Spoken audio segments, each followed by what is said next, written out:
Prandaj edhe unë ju pyeta, a mund ta bëj bashkë opozitën për qenë më e fortë ndaj demokracisë së re të Mitsotakis? E ka gjasat, është një aktor i cili mund ta bëjë këtë? Për momentin,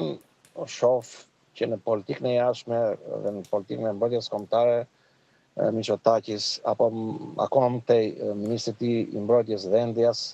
që është shumë i fuqishëm për sa i përket politika prioritare i kanë marrë në fushën e mbrojtjes, sigurisht në bashkëpunim me Mitsotakin, duken të jenë të forta, domethënë themelet e sondazheve që tregohet është gjithmonë shikohet politika e jashtme,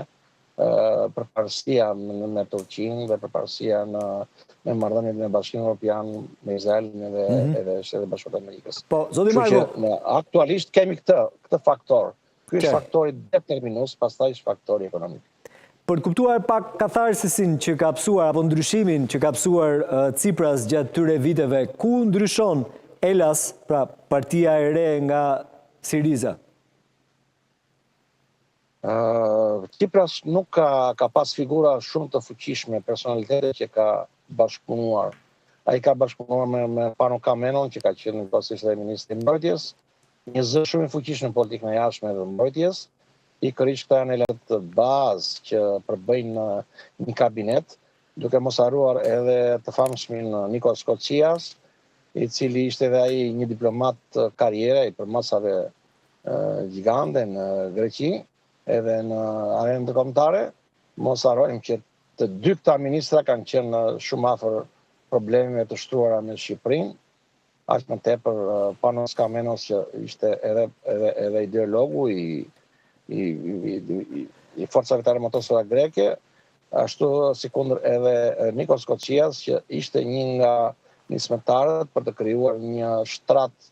të gjitha marrëdhënieve shqiptaro-greke për të shkuar për zgjidhje në atë kohë flasim. Mirë po, duke patur parasysh që Tsipras kishte edhe një ministër ekonomik të fuqishëm siç që Varoufakis, themi që Tsipras ka udhëhequr qeverinë greke me disa pilona të fuqishëm, të cilat siç i paraqiten pak më parë me këtë lloj personalitetesh, Tsipras mundi të shkojë domethënë me dy pasgjedhje edhe një referendum. Dominon politika jashtme, politika kombëtare, ashtu si kundër tani, politika jashtme, politika kombëtare është më e fuqishme duket të krahasuar në aspektin figurativ të politikës së Mitsotakis me politikën e Tsipras, duke mos përfshirë dy element bazë që janë edhe ekonomia, ashtu si kundër edhe skandalet e mëdha të korrupsionit që dihen në çdo lloj qeverie, dihen që e rënojnë, janë në ndjeshëm, elektorati grek është shumë i ndjeshëm. Qartë. Zoti Marko, pse ka ngjallur debat partia në Greqi, në gjykimin tënd? Ky është problem më tepër i të majtës, do të thënë, ky lloj debati, nëse Tsipras, i cili pak më parë ka prezantuar, disa më parë ka prezantuar një libër për të bërë një refleksion për sa i përket përgatitjes që ai do të shpërthente në zgjedhje, siç ndodhi me zgjedhjen e Partisë së Re.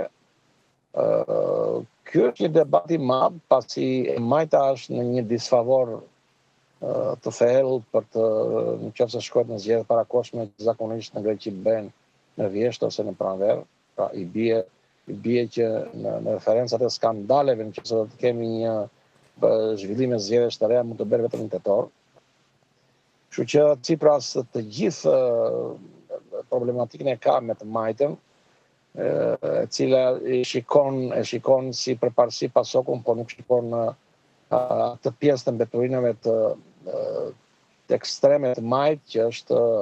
janë të Sirizës apo të Partisë Komuniste, e cila është shumë e dobët në krahasim me vite më parë në Greqi. Jam duke parë sigurisht që Tsipras nuk mund që të shmanget hymnit të së majtës